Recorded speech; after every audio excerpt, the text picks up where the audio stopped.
డబ్బు, అనారోగ్యం, ఉద్యోగం, వ్యాపారం, అప్పులతో బాధపడుతున్నారా? మీకోసమే లాంచ్ యువర్ ఫ్యూచర్ ప్రోగ్రామ్.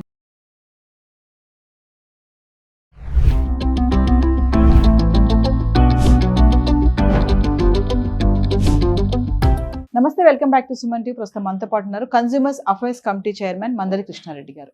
నమస్తే సార్. నమస్తే అమ్మా. సార్, ఇప్పుడు రిటైర్మెంట్ అయిపోయాక ఖచ్చితంగా ఎవరైనా సేవింగ్ చేసుకోవాలనుకుంటారు. మరి సీనియర్ సిటిజన్ సేవింగ్ స్కీమ్ అని ఒకటి ఉంది మనకు 2025ది. మరి ఏమైనా రూల్స్ మారాయా? ఇప్పుడు పోస్ట్ ఆఫీస్లో కానీ రీసెంట్గా మేము ఒక వీడియో చేసాం. ఇప్పుడు ఆర్బీఐ కానీ ఇప్పుడు ఎస్బీఐ కానీ ఇలాంటి ఏమన్నా కార్డ్స్ ఇవ్వడం కానీ ఇట్లాంటివి ఏమైనా జరుగుతూ ఉంటాయా? ఒక్కసారి ఈ స్కీమ్ గురించి ఏంటి వివరాలు, నియమాలు, అర్హత, బెనిఫిట్స్ ఎలా ఉంటాయి? సీనియర్ సిటిజన్స్కి అనేక రకాలైనటువంటి బెనిఫిట్స్ స్టేట్ గవర్నమెంట్స్ ఇస్తున్నాయి, సెంట్రల్ గవర్నమెంట్ ఇస్తుంది. ఉదాహరణకి స్టేట్ గవర్నమెంట్ ఇచ్చేటువంటి దాంట్లో పెన్షన్, మంత్లీ పెన్షన్ ఇవ్వడం, 67 దాటిన వాళ్ళు పేదరికంలో ఉన్నట్టయితే, పరిస్థితులు ఉన్నట్టయితే వాళ్ళకి ఇక్కడ మనకు తెలంగాణలో అయితే 2200 ఏదో ఇస్తున్నట్టున్నారు. అదే ఆంధ్రప్రదేశ్లో అయితే 4000 రూపాయలు ఎవ్రీ మంత్ ఇస్తారు. అలాగే అక్కడ బస్సుల్లో కూడా 25% రాయితీ దొరుకుతుంది. ఏది ఆంధ్రప్రదేశ్లో ఉండేటువంటి ఆర్టీసీ బస్సులు ఎక్కితే 25% రాయితీ ఇస్తున్నారు. తెలంగాణలో అయితే ఏంటంటే ఇప్పుడు ఆ రకమైన రాయితీలు ఇంకా అక్కడ ప్రకటించలేదు కాబట్టి అది లేదు. కానీ మనకు సీనియర్ సిటిజన్ కార్డు అని ఒకటి దొరుకుతుంది. అది హైదరాబాద్లో అయితేనేమో మనకు జిహెచ్ఎంసీ మున్సిపల్ కార్పొరేషన్ ద్వారా దొరుకుతుంది. పెద్ద పెద్ద సిటీస్లో కార్పొరేషన్స్, మున్సిపాలిటీస్ ఉంటాయి. మున్సిపాలిటీ వాళ్ళు ఇష్యూ చేస్తారు. సీనియర్ సిటిజన్ కార్డు అంటారు దాన్ని. ఇది కార్డు ఉండటం వల్ల బెనిఫిట్స్ ఏంటంటే, మనం ఆయుష్ అనేటువంటి ఒక మనకు పోర్టల్ ఉంది.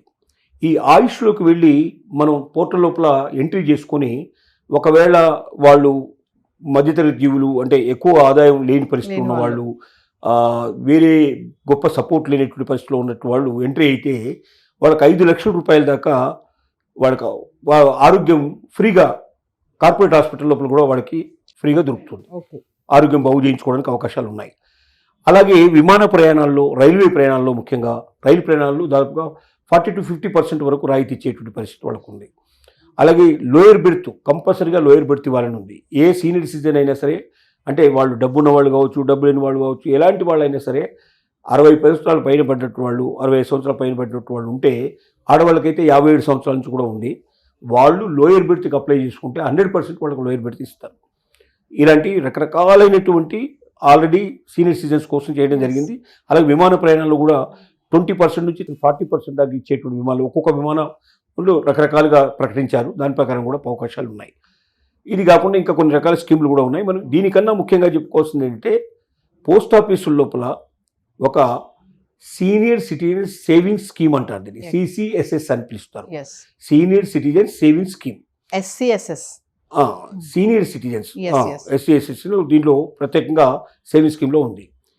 ఈ స్కీమ్లో ఏంటంటే మనకు 8.2% దాకా ఇంట్రెస్ట్ వస్తుంది. మామూలు బ్యాంకుల్లో అయితే మనకు 4%, 5%, 6% మ్యాక్సిమం ఇస్తారు. అంతకని ఇవ్వరు. 2.2% దాదాపు ఎక్కువ, 2.5% కూడా కొన్ని బ్యాంకులతో పోలిస్తే 3.5% కూడా ఎక్కువ వచ్చినట్లు లెక్కేసుకోవచ్చు. మనకు 8.2% వస్తుంది. దీంతో పాటుగా ఇన్కమ్ ట్యాక్స్ రిబేట్ వస్తుంది. మామూలుగా మనకు బయట వేసుకున్న దాంట్లో ఇన్కమ్ ట్యాక్స్ రిబేట్ ఉండదు. వడ్డీ వచ్చిన తర్వాత దాంట్లో ఇన్కమ్ ట్యాక్స్ కట్ చేసేసి మిగతాది ఇచ్చే అవకాశం ఉంది. దీంట్లో సీనియర్ సిటిజన్స్కి 1 పైసా కూడా కట్ కాదు. మొత్తం ఎంత డబ్బు అయితే వచ్చిందో వడ్డీతో సహా మొత్తం వాళ్ళకి వచ్చేస్తుంది. దీన్ని రకరకాల పద్ధతుల్లో ఏర్పాటు చేస్తారు. అంటే ఒకవేళ ఎవరైనా గవర్నమెంట్ ఎంప్లాయీ 50 years నుంచే దాంట్లోకి పెట్టుకోవచ్చు. అంటే సీనియర్ సిటిజన్ అయిన తర్వాత నుంచి వర్తించినట్టుగా. రిటైర్మెంట్ అయిన తర్వాత నాకు కావాలనుకుంటే 50 ఏళ్ళ నుంచి కట్టుకుంటూ పోతే 60 ఏళ్ల తర్వాత రిటైర్ అయిన తర్వాత కూడా దాన్ని కంటిన్యూ చేసుకుంటూ పోవడానికి వాళ్ళకి పాసిబిలిటీ ఏర్పడుతుంది. దీన్ని మంత్లీ వారీగా ఇన్కమ్ వచ్చేటువంటి స్కీములు కూడా దీంట్లో ఉన్నాయి. నెలవారీగా కూడా రావాలంటే చేయడం ఉంది. 30 లక్షల వరకు దీంట్లో పెట్టుబడి పెట్టుకోవచ్చు. ఒక 1000 రూపాయల నుంచి స్టార్ట్ చేసి 30 లక్షల దాకా కూడా ఎంత అంటే పెట్టుబడి దీంట్లో పెట్టుకొని స్కీమ్లో పెట్టుకోవడానికి 1 సంవత్సరం నుంచి మొదలు పెడితే దాదాపుగా వాళ్ళ లైఫ్ లాంగ్ కూడా ఉండేటట్టుగా పెట్టుకోవచ్చు. వాళ్ళు ఎట్లా కావాలి వాళ్ళ తదనంతరం వాళ్ళ పిల్లలకు ఎవరికి కావాలో నామినీ దాంట్లో పెట్టేస్తే వాళ్ళ నామినీ వాళ్ళకు కూడా అంత డబ్బు వచ్చేస్తుంది. అలాంటి పరిస్థితులు ఉంటున్నాయి. అలాగే జాయింట్ అకౌంట్ కూడా ఓపెన్ చేసుకోవచ్చు. భార్యాభర్తలు ఇద్దరు జాయింట్ అకౌంట్ చేసుకుంటే చాలా ఎక్కువ డబ్బు వేసుకోవడానికి పాసిబిలిటీ ఉంటుంది. నెలవారీగా నాకు ఇన్కమ్ కావాలి అనుకుంటే అట్లా కూడా దీంట్లో ఆ వడ్డీని మొత్తం లెక్క కట్టి ప్రతి నెల ఇస్తారు. మంత్లీ ఇస్తారు.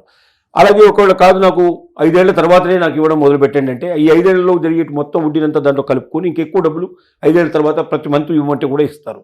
లేదా నాకు ఒకసారి మొత్తం టోటల్ అమౌంట్ కావాలంటే కూడా ఇస్తారు. మన ఇష్టం.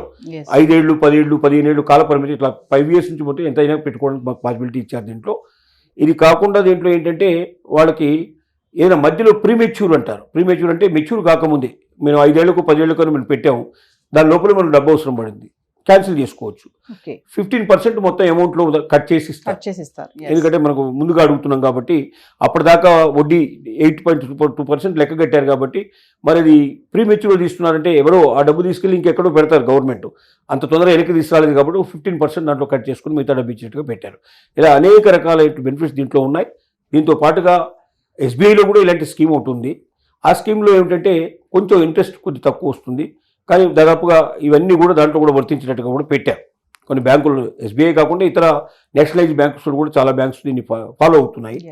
సీనియర్ సిటిజన్స్ ఆలోచించుకోవాలి. ఎందుకంటే డబ్బులు చాలామంది సీనియర్ సిటిజన్స్ ఏం చేస్తారంటే తీసుకెళ్ళి వడ్డీలకు ఇచ్చేస్తారు. ₹2 వడ్డీ అని, ₹1.5 వడ్డీ అని, బయట చాలామంది రూపాయి వడ్డీ అని ఇట్లా చెప్తూ ఉంటారు. ఆశపడి ఏం చేస్తారంటే 12%, 15%, 24% నాకు వస్తుంది కదా అని చెప్పి వాళ్ళకి ఇచ్చేస్తారు. వాళ్ళు అసలే మొత్తానికి టోటల్గా మోసం చేసే అవకాశాలు ఉన్నాయి. చాలామంది మనం చూస్తూ ఉంటాం. ఈ రకరకాల స్కీమ్స్ పెట్టి మీకు 2 ఏళ్లలో డబ్బులు ఇస్తాం, సంవత్సరంలో డబ్బులు ఇస్తాం, 18 monthsలో డబ్బులు ఇచ్చేస్తాం, ఇలాగా బయట చాలామంది పట్టుకున్న వాళ్ళు చూసాం. ఎంతోమంది ఇలాగా మోసం చేసిన వాళ్ళు. ఆ మోసం చేసిన వాళ్ళలో చూస్తే ఎక్కువ పర్సెంటేజ్ సీనియర్ సిటిజన్స్. ఎందుకంటే సీనియర్ సిటిజన్కి ఏదో రిటైర్మెంట్ బెనిఫిట్ వస్తుంది. ఆ బెనిఫిట్ తోటి జీవితాంతం గడపాలి. ఇక మళ్ళీ రేపటి నుంచి ఇంకేం రాదు కాబట్టి జీవితాంతం దాంతో గడపాలి కాబట్టి ఆ గడపాలనే ఉద్దేశంతో ఆతృతతో ఏం చేస్తారంటే ఎక్కువ డబ్బు వచ్చే దగ్గర వేసుకుందాం అనే ప్రయత్నం చేస్తారు. అసలు మోసం వస్తుంది. కాబట్టి ఎట్టి పరిస్థితుల్లో ప్రైవేటు వ్యక్తులకి, ప్రైవేటు రంగం లోపల ఇట్లాంటి వాటికి ఎవరైనా ఎంత ఎక్కువ ఇస్తారన్నా మోసపోకుండా ప్రభుత్వానికి సంబంధించింది కాబట్టి నేషనలైజ్ బ్యాంక్స్లో కానీ లేకపోతే పోస్ట్ ఆఫీసులో కానీ, ముఖ్యంగా పోస్ట్ ఆఫీస్ స్కీమ్ చాలా మంచిది. ఈ స్కీమ్ వల్ల ఇన్కమ్ ట్యాక్స్ రిబేట్ రావడం చాలా గొప్ప విషయం. మళ్ళీ ఇన్కమ్ ట్యాక్స్ కట్ అయిపోతే డబ్బులు చాలా కట్ అయిపోయే పాసిబిలిటీస్ ఉన్నాయి. కాబట్టి ఇన్కమ్ ట్యాక్స్ కట్ కాకుండా టోటల్గా ఇన్కమ్ ట్యాక్స్ ఎగ్జంప్షన్ పాసిబిలిటీ ఉంది. అత్యధికంగా వడ్డీ వస్తుంది. నెలవారీగా ఉంటే నెలవారీగా వస్తుంది. లేకపోతే మనం 10 ఏళ్లకు 5 ఏళ్లకు పెట్టి దాన్ని తీసుకున్నా పోతుంది. మధ్యలో ఏదైనా ప్రాబ్లం వస్తే మనం దాన్ని ప్రీమెచ్యూర్గా క్లోజ్ చేసుకోవచ్చు. ఇన్ని అవకాశాలు ఇస్తున్నాయి కాబట్టి సీనియర్ సిటిజన్స్ ఎట్టి పరిస్థితుల లోపల తమ డబ్బును బయట ఎక్కడా పెట్టకుండా ఖచ్చితంగా నేషనలైజ్ బ్యాంక్స్ కానీ పోస్ట్ ఆఫీసులు, ముఖ్యంగా ఫస్ట్ ప్రిఫరెన్స్ పోస్ట్ ఆఫీస్కి ఇవ్వండి, నెక్స్ట్ ప్రిఫరెన్స్ నేషనల్ బ్యాంక్స్కి ఇవ్వండి తప్ప బయట ప్రైవేటు వాళ్ళకి కానీ, ప్రైవేట్ సంస్థలకు కానీ, వ్యక్తులకు కానీ ఎక్కడైనా ఇచ్చి మోసపోకండి. 100కి 95 సంఘటనలు మోసపూరితమైనవి బయటపడుతున్నాయి. ఎక్కడో 1-2% జెన్యున్గా ఉంటే ఉండొచ్చు, కానీ 95-98% ఉన్నాయి. అందులో ఎవడు జెన్యున్ ఎవడు కాదని మనం వెతకలేము, మన వల్ల కాదు. కాబట్టి నమ్మితే మోసం చేస్తారు. మోసానికి ప్రాతిపదిక నమ్మకమే. కాబట్టి నమ్మితే మోసం చేశారు చాలామంది అంటారు. నమ్మకపోతే ఎంత మోసం చేస్తాడే, అసలు నువ్వు అనుమానిస్తే వాడి దగ్గరికి పోవు కదా. కాబట్టి నమ్మితే మోసం చేస్తారు కాబట్టి నమ్మకమే మోసానికి ప్రాతిపదిక కాబట్టి నమ్మడంలోనే మనం జాగ్రత్త పడాలి. అనుమానించి ఆలోచించి వీలైనంత వరకు అటువంటి పోకుండా మన డబ్బు ముందు భద్రంగా ఉండాలి. వడ్డీ వస్తుందా రాదా సంగతి తర్వాత, అసలు డబ్బు కేసులు వచ్చే పరిస్థితి ఉన్నప్పుడు మనం చాలా డేంజర్లో పడ్డట్టు లెక్క అవుతుంది. ప్రతి సీనియర్ సిటిజన్ దీన్ని గ్రహించాల్సిందిగా నేను కోరుతున్నాం. సార్ ఫైనల్గా ఒక్కసారి అంటే సీనియర్ సిటిజన్ కార్డ్ అంటారు, సీనియర్ సిటిజన్ స్కీమ్ అన్న ఒక్కసారి దాని బెనిఫిట్స్ ఎలా ఉంటాయి? బెనిఫిట్స్ అంటే మనకి ఇవే చెప్తున్నాం కదా. ఒకటేమో ఇప్పుడు కొన్ని చోట్ల బస్ బెనిఫిట్స్ ఉన్నాయి, కొన్ని చోట్ల ట్రైన్ బెనిఫిట్స్ ఉన్నాయి. ట్రైన్ బెనిఫిట్స్ అయితే అన్ని చోట్ల ఉన్నాయి మనకు. అలాగే విమానం బెనిఫిట్స్ కూడా మనకు ఉన్నాయి. తర్వాత మంత్లీ స్కీమ్స్లో మనకు బెనిఫిట్స్ ఉన్నాయి. తర్వాత ఆరోగ్యానికి సంబంధించిన ఆయుష్ లోపల మనకు 5 లక్షల వరకు ఉన్నది. దాన్ని 10 లక్షలు కూడా చేయడానికి ప్రయత్నం చేస్తున్నారు. నెక్స్ట్ ఇయర్ నుంచి 10 lakhs కూడా చేస్తా అంటున్నారు. 10 lakhs వరకు వైద్యం ఫ్రీగా, ఇప్పుడైతే 5 లక్షలు దొరుకుతుంది, 10 లక్షలు కూడా వైద్యం ఫ్రీగా దొరికే పాసిబిలిటీస్ ఏర్పడుతున్నాయి. 85 years తర్వాత అయితే వాళ్ళకి ఇంటికే వచ్చి వైద్యం చేయాలనే కండిషన్స్ ఉన్నాయి. అంటే మనం హాస్పిటల్కి వెళ్ళగలిగే పరిస్థితులు చాలా తక్కువ మంది ఉంటాయి కాబట్టి మళ్ళీ వీళ్ళందరినీ మళ్ళీ పెద్ద దీంట్లో ఏదైనా అంబులెన్స్లో తీసుకుపోవాలి, తీసుకురావాలి, లేపుకుపోవాలి, చాలా ఇబ్బంది అయిపోతుంది. కాబట్టి అంతా వైద్యం అంతా ఇంటి దగ్గరే మొత్తం ట్రీట్మెంట్ ఇవ్వాలి వాళ్ళకి ఫ్రీగా అనేది ఇట్లాంటివి ఉన్నాయి. అలాగే 85 years వచ్చిన వాళ్ళకి పెన్షన్ ఎక్కువ ఇచ్చేటువంటి స్కీమ్ ఉంది. సెంట్రల్ గవర్నమెంట్ కూడా పెన్షన్ స్టార్ట్ చేస్తుంది ఇప్పుడు. అలాగే స్టేట్ గవర్నమెంట్ పెన్షన్స్ కూడా ఉన్నాయి. ఇలాగా అనేక రకాల రాయితీలు. అంటే మనకు వయసు పెరిగిన తర్వాత ఎవరు పిల్లలు కూడా చూసుకునే వాళ్ళు లేరు కాబట్టి పెద్దవాళ్ళు వాళ్ళు ఒంటరిగా ఉండాల్సిన పరిస్థితి ఉన్నప్పుడు వాళ్ళను పంచుకోవాలనేది ప్రభుత్వాలు కూడా ఆలోచిస్తున్నాయి. తమ బాధ్యత అది. ఎందుకంటే ఈ దేశం కోసం, ఈ దేశం అభివృద్ధి చెందడంలో వాళ్ళ పాత్ర కూడా ఉంది. కాబట్టి సీనియర్ సిటిజన్ తక్కువ అంచనా వేయడానికి వీల్లేదు. వాళ్ళు నిర్మించిన రోడ్ల మీద మనం నడుస్తున్నాం, వాళ్ళు నిర్మించిన పథకాలు మనం అనుభవిస్తున్నాం, వాళ్ళ జీవితాల్ని పరంగా పెట్టి చేసినట్టు దాంతో ఇవాళ మన జీవితాలకు వెలుగులు వస్తున్నాయి. కాబట్టి వాళ్ళని మర్చిపోవడం అంటే మనల్ని మనమే మర్చిపోయినట్టుగా అవుతుంది. అది మనందరి బాధ్యత.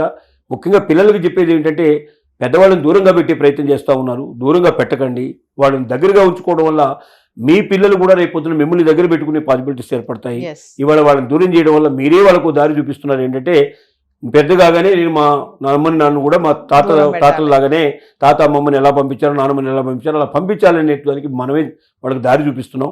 కాబట్టి మన పిల్లలు మనల్ని ఆనందంగా చూసుకోవాలి, సంతోషంగా చూసుకోవాలనుకుంటే మన పెద్దవాళ్ళని కూడా మనం గౌరవించాలి. వాళ్ళైనా తప్పులు చేస్తే మనం ఎన్నో తప్పులు చేశాక ఎస్ మనం పెద్దవాళ్ళు అయ్యాం. కాబట్టి వాళ్ళు మనం తప్పులు చేసినా వాళ్ళు ఇవాళ తప్పులు చేస్తే మనం క్షమించాలి. మనం క్షమించి వాళ్ళు ముందుకు వెళ్ళారు కాబట్టి దాన్ని పట్టించుకోకుండా ముందుకెళ్ళాలి. అలాంటి పరిస్థితి ఏర్పడ్డప్పుడు మళ్ళీ ఒక ఉమ్మడి కుటుంబ వ్యవస్థ డెవలప్ అయినప్పుడు మాత్రమే మన జీవితాల్లో వెలుగులు వస్తాయని, ఈనాడు దాదాపుగా మ్యాక్సిమంగా కుటుంబాలు విచ్ఛిన్నం కావడానికి కూడా విడిపోవడానికి కూడా పెద్దవాళ్ళు లేకపోవడమే కారణం అని చెప్పి దానికి ఒక కారణంగా చాలామంది చెప్తున్నారు ఈ విషయం నుంచి అనుభవజ్ఞులైన వాళ్ళు.